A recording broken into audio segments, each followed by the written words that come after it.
Hey, it's me, SB. Welcome back to my channel. So if you saw the title, you know that we're going to be making some custom crochet handles to make them more ergonomic. As you can see here, I have some that I've made in the past. You can use the wooden ones or the aluminum ones or even the steel ones, as long as, you can put them in the oven at 275. Anyways, so these are a few that I created. As you can see here, that's a little tiny steel hook that I did. You don't even have to cover the whole handle if you don't want to.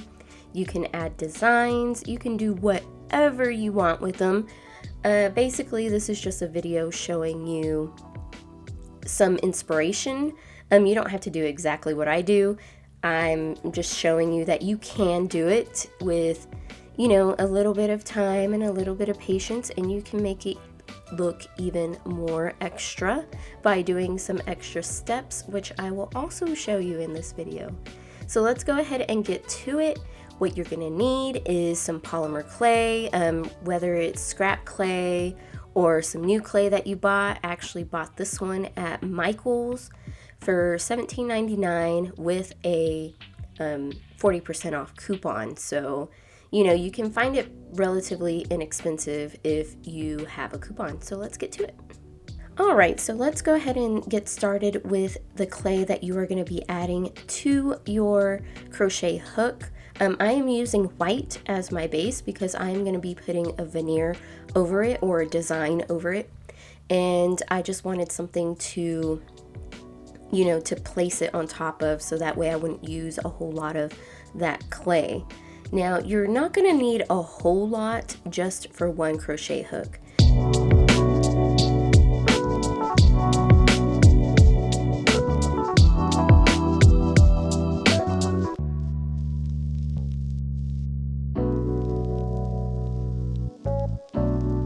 Just make sure that you have enough to cover your crochet hook the way you want it. So I took about 3 rungs from this clay. And now all I'm going to do is I'm going to condition it and make sure it's nice and shiny and soft, because sometimes with polymer clay, it gets old and it gets a little crumbly and it just needs a little bit of heat. So yeah, go ahead and do that and then roll it out into a little sausage or a snake, and we will add it to the crochet hook.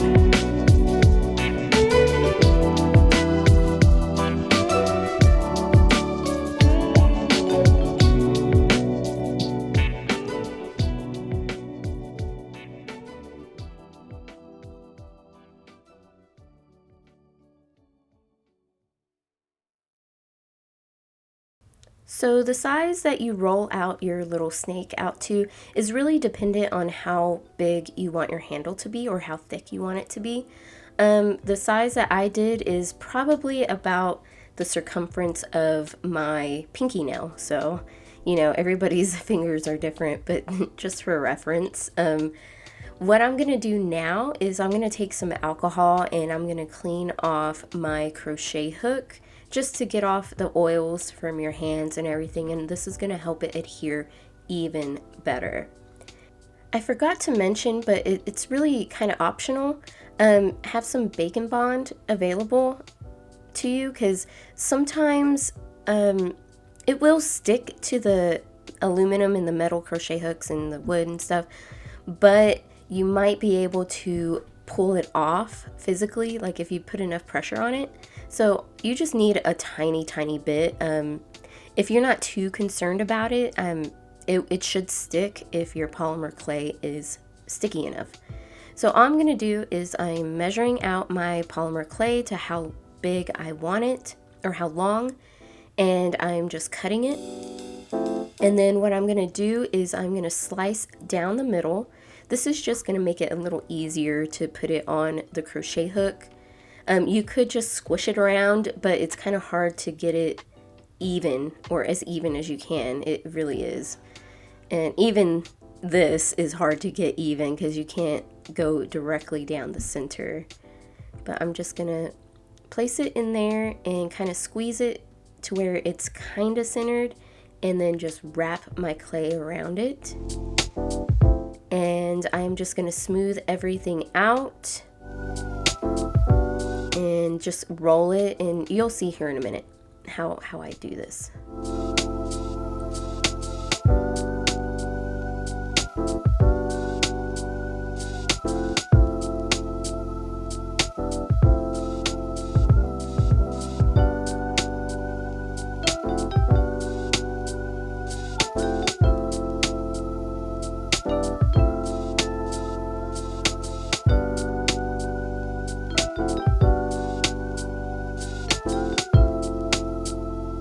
So you're just going to keep smoothing and smoothing until you're happy. If you're using like scrap clay or just white clay like I am as a base, then it's really not that important that you get every single flaw out of there. But it does help whenever you're adding your veneer or your design on top of it. As you can see here, all I'm doing is adding some shape to it, like little thumb holder, whatever, for where your thumb's gonna sit. You can add even more shape to it. You can add a little area where your hand or your palm sits if you hold it a different way. Yeah, it's really up to you. It's very customizable. You don't have to do it exactly the way I'm doing it. You can make a wide thumb grippy thing. You can make the handle even smaller, just, you know, to have a little extra grip. It's really up to you. You can do what I did on that one and add little like designs on it and paint it. You don't have to add any design. You can just leave it as is. Also, if you get any air bubbles, make sure you get those out of there. All you have to do is get something sharp and poke it and kind of squeeze it together to get the air out. So yeah, if you have air bubbles, it'll definitely show up once it's baked. So now I'm just covering another crochet hook here. Same method, same thing.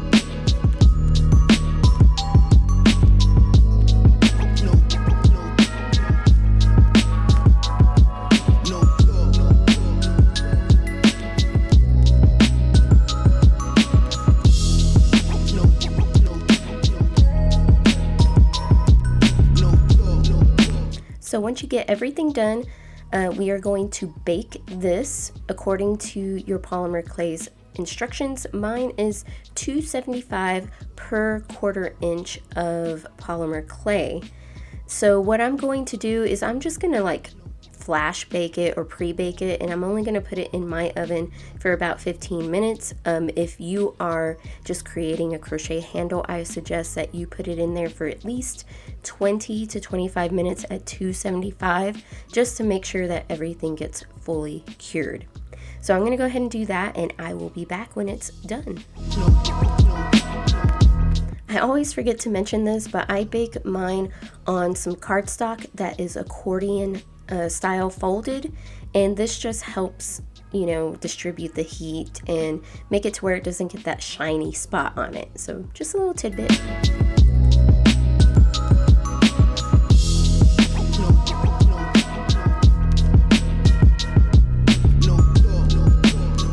All right, all nice and baked, fresh out of the oven. Now I'm just gonna, all I am going to do, is I am gonna go ahead and take my sandpaper and just sand them down just a bit, just to get all those lumps and bumps off of them. You don't have to do this, it's totally optional, but I do think it makes it, I don't know, look a little more professional, a little more finished. If you are using the color that you want, you can go ahead and do this and just work up through the grits. I start with 400 and make my way up all the way to, you know, the thousands or whatever they are. But yeah, that's all I'm doing right here.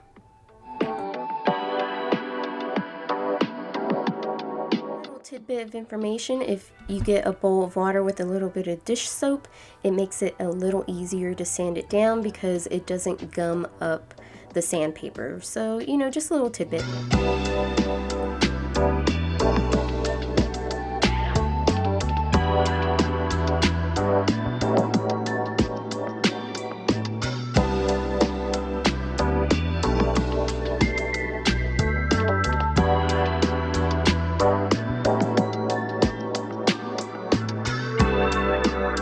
So I only went up to 800 grit and for my base. Like I said, if you've already added your color, you're gonna go up higher.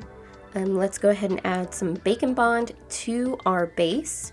Spread that out nice and thin, and get your veneer or your decoration that you're gonna add to it. What I usually do is I straighten out the edges, especially with this because the edges are very ragged. And I'm going to run it through my pasta machine on the highest or the thickest setting that you have. In my case, it is, actually I did it at a 5, which is probably about 2 millimeters thick, I believe.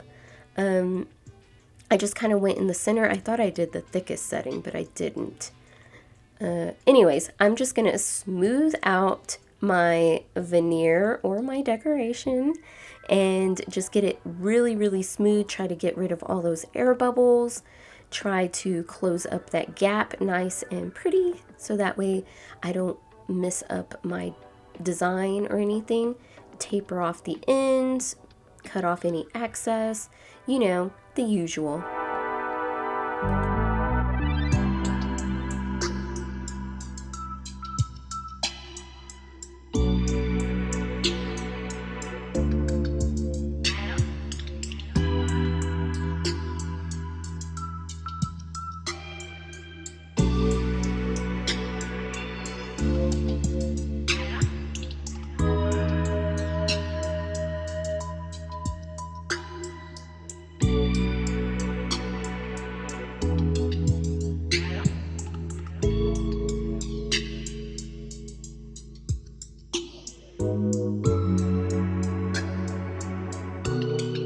Be sure to add back any shaping that you added to the base.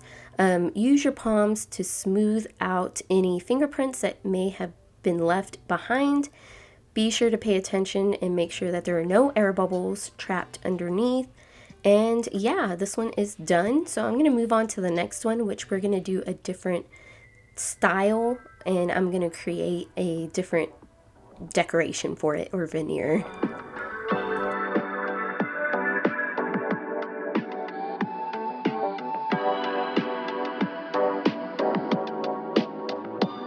So what I decided to do was to use this granite color and this gold and silver, and I'm just going to mix the gold and the silver together. And my idea is to create kind of like, I don't know, a marbling effect where it has like the gold and silver poking through with the granite. So we'll see how it turns out. So here's the color that it came out with. All I'm going to do is I'm going to slice them and I'm going to start placing it all over. Don't forget the Bake and Bond, and I'm just going to have fun with it, and I'm going to try to be as random as I can.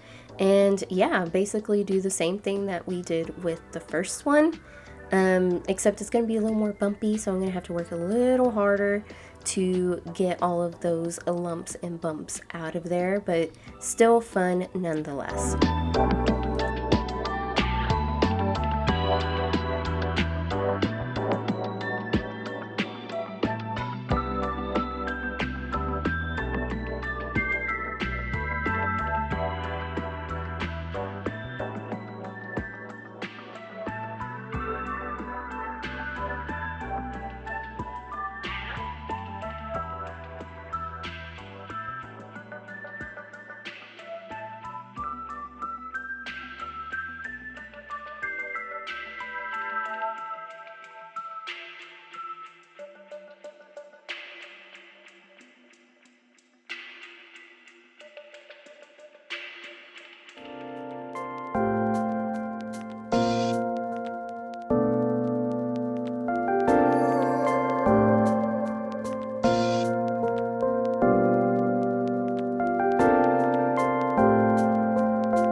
I'm gonna try to add like those little veiny things. I just didn't do the snake thin enough. I think it would have worked, but I should have made the snake a little thinner.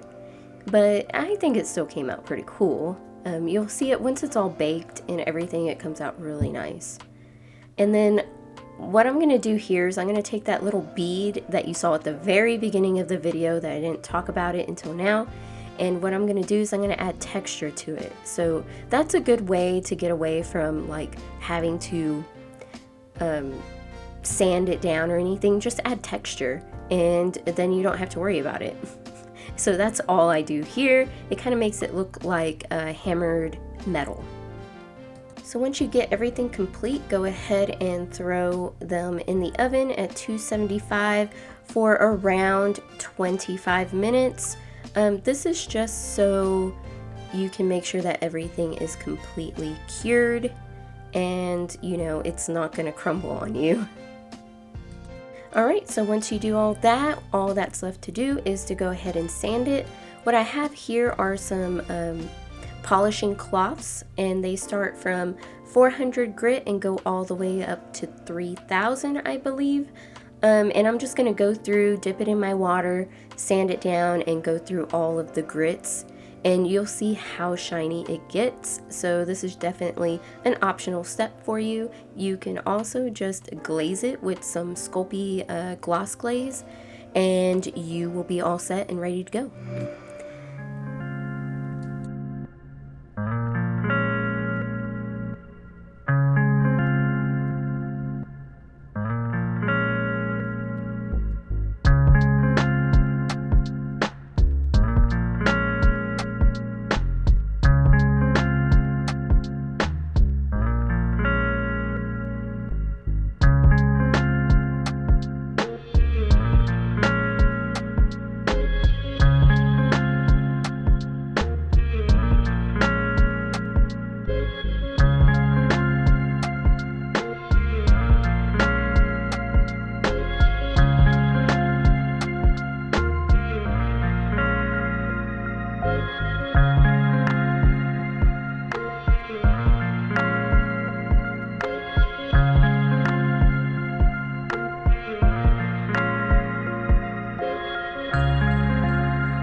Alright, this is the last step, and you'll see here how shiny it got. It is insane. It looks like a marble, I think, and it's almost glass-like.